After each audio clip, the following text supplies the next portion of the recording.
نہ کوئی غم کرو نہ خوف، خوشیاں مناؤ جنت کی جس کا تم سے وعدہ کیا گیا تھا۔ اللہ کی ربوبیت پر اطمینان جب انسان کو ہو جاتا، میرا رب اللہ ہے، ربی اللہ، انسان کے لیے نہ کوئی کھٹکا، نہ کوئی خطرہ، نہ کوئی خوف، نہ کوئی حزن۔ جو کچھ ہو رہا ہے کس کے اذن سے ہو رہا ہے؟ اللہ کے اذن سے۔ اللہ کے اذن کے بغیر پتا تک نہیں ہلتا۔ یہ کوئی اندھا بہرا مادہ نہیں ہے جس سے مجھے کوئی خوف ہو۔ اندھا بھینسا چلا آ رہا ہو اس سے تو ڈرنے کا ہر انسان کو ڈرنا چاہیے، نہ معلوم کس کو ٹکر مار دے۔ لیکن نہیں، اس کائنات کو چلانے والا ایک سمیع و بصیر خدا ہے۔ وہ جو میرا دوست ہے، میرا ولی ہے۔ اللہ ولی الذین آمنوا یخرجہم من الظلمات الی النور۔ اللہ اہل ایمان کا ولی ہے، ساتھی ہے، پشت پناہ ہے، مددگار ہے، حمایتی ہے۔ بتائیے جسے یقین ہو جائے کہ اللہ میرا مددگار، اللہ میرا محافظ، اللہ میرا پشت پناہ، اللہ میرا حمایتی، اس کے لیے کوئی خوف ہوگا؟ اس سے کوئی ڈر ہوگا؟ میں مثال دیا کرتا ہوں ایک بہت سادہ، پنجاب کے دیہات کی۔ تو بڑا چودھری ہے اور کوئی غریب کسان ہے۔ اس غریب کسان کے جانوروں کو ہر وقت اندیشہ ہوگا چوری کا، کوئی میری بھینس کھول کر نہ لے جائے، کوئی میرا بیل کھول کر نہ لے جائے۔ لیکن جس کے بارے میں یہ سب کو معلوم ہو کہ وہ جو بڑا چودھری ہے وہ اس کا دوست ہے، اس کی بچیا کو کوئی خوف ہوگا؟ اس کی بھینس پر کوئی ہاتھ ڈالے گا؟ اسے کوئی اندیشہ ہوگا؟ نہیں۔ کیوں؟ کہ وہ بڑا چودھری، بڑا اس کا یہاں کا سردار، جاگیردار، سب کو معلوم ہے وہ میرا دوست ہے، کوئی میرے خلاف اقدام نہیں کر سکتا۔ اس دنیا میں یہ چھوٹی سی بات اگر آپ کے دلی اطمینان اور سکون کا باعث بن سکتی ہے تو ذرا تصور کیجئے۔ میں لفظ تصور استعمال کروں گا صرف اس لیے کہ اس کا ہم جس کو کہتے ہیں ادراک اور شعور کر نہیں سکتے، اگر کے ساتھ کر سکتے۔ اگر یقین ہو کہ اللہ میرا مددگار اور یقین ہو کہ اللہ ہر آن میرے ساتھ ہے، پھر کوئی خوف؟ کس کا خوف؟ کوئی شے اللہ سے بالا تر ہے؟ کوئی قوت اس سے زیادہ طاقتور ہے؟ کوئی اس کے ارادے کو بدلنے والا ہے؟ کوئی اس کی مشیت کے آڑے آنے والا ہے؟ یہی بات ہے جو حضور نے فرمائی، یہ ایمان کا حاصل ہے لب لباب، کہ دیکھو اچھی طرح اس بات کو ذہن نشین کر لو۔ اگر تمام انسان مل کر تمہیں کوئی نقصان پہنچانا چاہے، نہیں پہنچا سکتے مگر جو کچھ اللہ نے لکھ دیا ہو، اور تمام انسان مل کر تمہیں کوئی نفع پہنچانا چاہے، نہیں پہنچا سکتے مگر وہ شے جو اللہ نے طے کر دی۔ آپ پھر میں کہوں گا ذرا طاری کیجئے، اسے فرض کیجئے، اسے سوچئے۔ اگر اس حدیث پر ہمارا دل ٹھکا ہوا ہو تو کسی سے ڈر ہوگا؟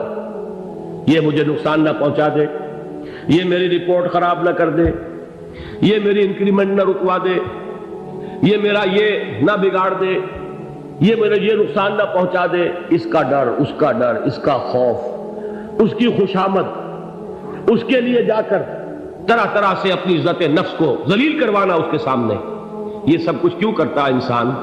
جب سمجھتا ہے کہ اس کے ہاتھ میں میرا کوئی نفع ہے، اس کے ہاتھ میں میرے لیے کوئی ضرر ہے، یہ مجھے کوئی غضب پہنچا سکتا ہے، یہ مجھے کوئی نقصان پہنچا سکتا ہے، یہ میرا کوئی کام بنا سکتا ہے، یہ میری کوئی ضرورت پوری کر سکتا ہے، اسی کا نام شرک ہے۔ جہاں آپ نے یہ سمجھا کہ غیر اللہ کے اندر کوئی طاقت موجود ہے، وہی شرک ہے۔ بتوں سے تجھ کو امیدیں، خدا سے نو امیدی، مجھے بتا تو صحیح اور کافری کیا ہے؟ شرک تو یہ ہے۔ جس پر بھی تمہیں یہ خیال ہے، کلمہ ہے یہ کلمہ سوم، لا حول ولا قوت الا باللہ، ذرا اس پر دل کو کبھی اگر آپ تصور کریں، پھر فرض کریں، دل ٹھک جائے اس پر، کوئی طاقت نہیں۔ یہی بات تھی جو شیخ عبد القادر جیلانی رحمۃ اللہ علیہ نے اپنی وصیت میں اپنے بچے سے کہی۔ 11ویں دینے والے ہیں لیکن حضرت شیخ عبد القادر جیلانی کی وصیت اور تعلیمات کو کتنے لوگ ہیں جانتے ہو؟ یہ جن مقامات تک پہنچے ہیں وہ کس چیز کی بدولت پہنچے؟ انہوں نے جو پیغام دیا وہ کیا تھا؟ اے میرے بچے، جس طریقے سے قرآن مجید میں حضرت لقمان کی نصیحتیں جو ہے نقل کر دی گئی ہیں، میں یہ عرض کروں گا بالفرض اگر قرآن حضرت عبد القادر جیلانی کے بعد نازل ہوا ہوتا تو شیخ عبد القادر کی یہ نصیحتیں بھی قرآن میں درج ہوتی۔ اتنی اونچی نصیحتیں ہیں۔ اے میرے بچے، اس حقیقت کو ذہن نشین کر لے، لا فاعل فی الحقیقت ولا مؤثر الا اللہ۔ اس کائنات میں نہ کوئی فاعل حقیقی ہے نہ مؤثر حقیقی ہے سوائے اللہ۔ کسی شے میں کوئی تاثیر نہیں اگر اللہ نہ چاہے۔ آگ جلا نہیں سکتی اگر اللہ نہ چاہے، پانی ڈبو نہیں سکتا اگر اللہ نہ چاہے، زہر ہلاک نہیں کر سکتا اگر اللہ نہ چاہے، کوئی چیز فائدہ نہیں پہنچا سکتی اگر اللہ نہ چاہے۔ تو در در پہ کیوں سر جھکاتے ہو؟ در در پر کیوں جبیں سائی کرتے ہو؟ سب کے سامنے کیوں ہاتھ پھیلاتے ہو؟ ایک اللہ سے مانگو، ایک اللہ کے سامنے زمین پر اپنی جبین رکھو۔ لا فاعل فی الحقیقت ولا مؤثر الا اللہ۔ نظر آتا ہے ہمیں کہ پانی پیاس بجھا دیتا ہے، پیاس بجھانے کی صلاحیت پانی میں نہیں ہے، اللہ کے اذن سے۔ کھانا بھوک مٹا دیتا ہے، بھوک مٹانے کی صلاحیت کھانے میں نہیں ہے، اذن رب میں ہے۔ دیکھیے یہی یقین تھا حضرت موسیٰ علیہ السلام کا واقعہ یاد کیجئے۔ سامنے سمندر آ گیا ہے، قوم دیکھتی ہے پیچھے کہ گرد و غبار کا طوفان، معلوم ہوا کہ فرعون اپنے لشکر سمیت آ گیا۔ لشکر جب چلتا تھا تیز رفتاری کے ساتھ تو گرد و غبار کا جو طوفان اٹھتا تھا اس کا تصور کیجیے، اور لمحہ بلمحہ وہ قریب آ رہا ہے۔ پوری قوم نے کیا کہا؟ اے موسیٰ انا لمدرکون، اے موسیٰ ہم کو پکڑے گئے۔ قرآن مجید نے تو یہاں وہ باتیں نہیں لکھی ہیں، لیکن تورات میں یہ درج ہے کہ بنی اسرائیل جھگڑنے لگے، دست و گریبان ہو گئے موسیٰ کے ساتھ۔ موسیٰ نے یہ مروایا لا کر، اس سے تو ہم ہی بہتر تھے، وہاں کھانے کو ملتا تھا، زندگی تو تھی، بیگار ہم کر رہے تھے، موت تو نہیں تھی۔ اب جو کچھ ہوگا اس کا تصور کرو، جس طریقے سے ہمارے ٹکڑے اڑائے جائیں گے۔ تو لڑ رہے ہیں حضرت موسیٰ علیہ السلام سے، یہ تورات کی تفصیل ہے۔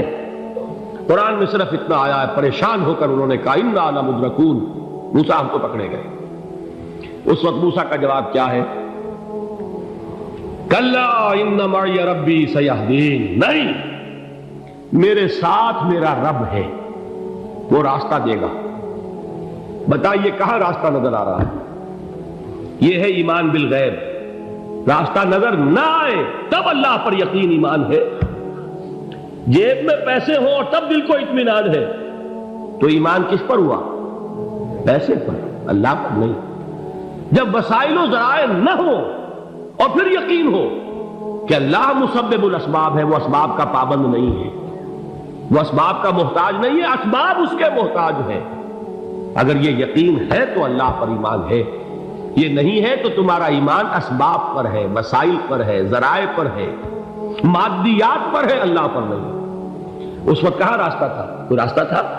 سمندر ہے اور ادھر سے لشکر آ گیا ہے۔ کلا ان معی ربی سیہدین۔ اب دیکھیے ایمان کہہ دینا آسان ہے، ہوا معکم اینما کنتم، جہاں کہیں بھی تم ہوتے ہو اللہ تمہارے ساتھ ہوتا ہے، لیکن اس کا یقین قائم ہو جائے تو زمین و آسمان کا فرق واقع ہو جائے۔ یہی بات ہوئی حضور کے ساتھ۔ غار ہے، چھپے ہوئے ہیں محمد رسول اللہ اور آپ کے وہ یار غار ابو بکر صدیق رضی اللہ تعالی عنہ۔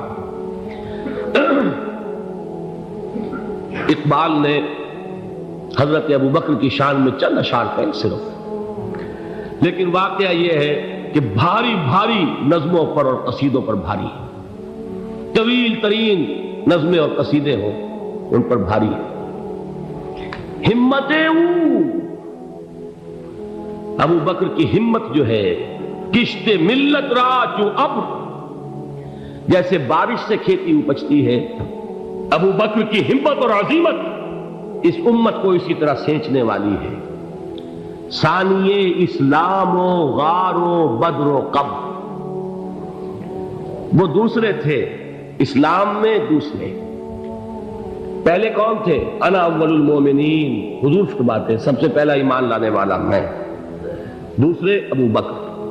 ویسے ہمارے ہاں یہ چلتا ہے اختلاف، حضرت علی پہلے ہیں کہ حضرت ابو بکر پہلے ہیں، لیکن اس میں بڑی خوبصورت تطبیق قائم کی ہے علماء نے، اور بہت صحیح ہے۔ چار کے بارے میں فیصلہ ہی مت کرو کہ کون پہلے، ان کی ایک عجیب تقسیم کر دی ہے۔ آزاد مردوں میں، بالغ مردوں میں سب سے پہلے ابو بکر، بچوں میں سب سے پہلے علی، خواتین میں سب سے پہلے خدیجہ، اور غلاموں میں سب سے پہلے زید بن حارثہ۔ بڑی پیاری تقسیم ہے، یہ چاروں ہی پہلے ہیں، ہر ایک کے لیے اولیت ہے۔ اور واقعہ یہ ہے کہ اگر زمانی اعتبار سے تعین ہوگا تو پہلے خدیجۃ الکبریٰ آئیں گی رضی اللہ تعالی عنہ، کسی اور سے بات کرنے کی نوبت بعد میں آ سکتی ہے، پہلے تو اہلیہ محترمہ سے بات ہوئی، آتے ہی پہلی وحی ہوئی ہے، ابھی تبلیغ کا حکم نہیں تھا۔ کس کو بتایا واقعہ؟ ابھی اپنی نبوت کی تبلیغ کا تو حکم ہی نہیں آیا، واقعہ کس کا ہے؟ وہ خدیجہ کا ہے۔ جب کہا ہے کہ خشیت علی نفسی، مجھے اپنی جان کا اندیشہ ہے، تو کیا جواب دیا خدیجہ نے رضی اللہ تعالی عنہا؟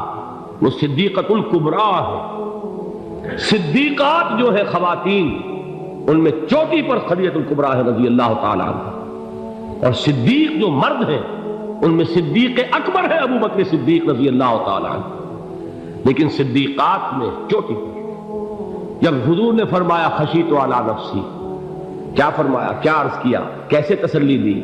نہیں نہیں، اللہ آپ کو ضائع نہیں کرے گا، آپ غریبوں کے ہمدرد ہیں، آپ مساکین کے تکالیف رفع کرنے والے ہیں، آپ بیواؤں کی سرپرستی کرتے ہیں، آپ مسافروں کی خدمت کرتے ہیں، اللہ آپ کو ضائع نہیں کرے گا۔ یہ یقین ہے اس خاتون کے اندر۔ خیر وہ ایک علیحدہ بات ہو جائے گی۔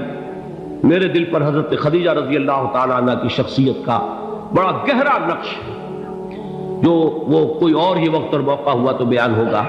بہرحال اقبال نے ایک مصرے میں جو چار اولیتیں جمع کر دی ہیں، ہمت او کشت امت را چو ابر، ثانی اسلام و غار و بدر و قبر۔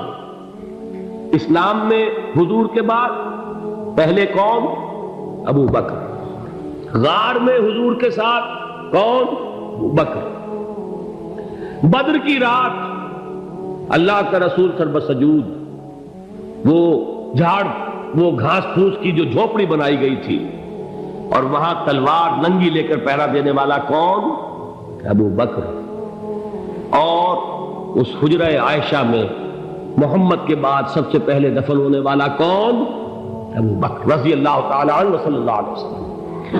وہ جو معاملہ میں سنا رہا تھا غار ثور کا، حضرت ابو بکر بھی حضور کے خیال سے لرز گئے ہیں۔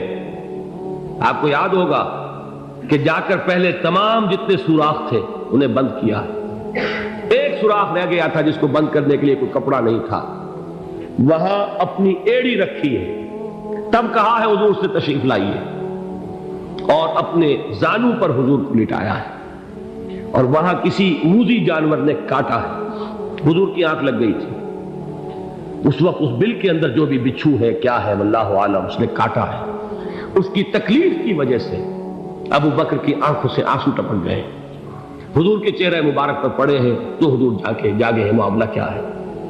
ایڑی نہیں ہٹائی وہاں سے، مبادا وہ جانور وہاں سے نکل کر محمد الرسول اللہ کو کوئی گزن پہنچا دے، ابو بکر کی ایڑی ہے، جس طرح چاہے کھا لے، ختم کر دے، جان نکل جائے تب کوئی آنچ آئے، محمد پر تو آئے، لیکن جیتے جی نہیں۔ وہ ہے ابو بکر۔ حضور کے خیال سے اس وقت حضور نے پھر اپنا لعاب دہن لگایا ہے، اور اس سے پھر آپ کی تکلیف ختم ہوئی۔ جیسے خیبر میں حضرت علی کی آنکھ دکھ رہی تھی، اس کو جو شفا حاصل ہوئی ہے وہ بھی حضور کے لعاب دہن سے ہوئی۔ تو بہرحال اس وقت انہوں نے کہا ہے کہ اے نبی یا رسول اللہ، اگر اس وقت ان میں سے کسی نے غیر ارادی طور پر بھی اپنے قدموں کی طرف جھانک لیا تو پکڑے جائیں، کیا جواب تھا اللہ کے رسول کا؟ لا تحزن ان اللہ معنا، اللہ ہمارے ساتھ ہے، کیوں گھبراتے ہو ابو بکر؟ یہ ہے ایمان باللہ، میرا مالک اللہ، میرا رازق اللہ، میرا محافظ اللہ، میرا مددگار اللہ، میرا پشت پناہ اللہ، میرا دوست اللہ۔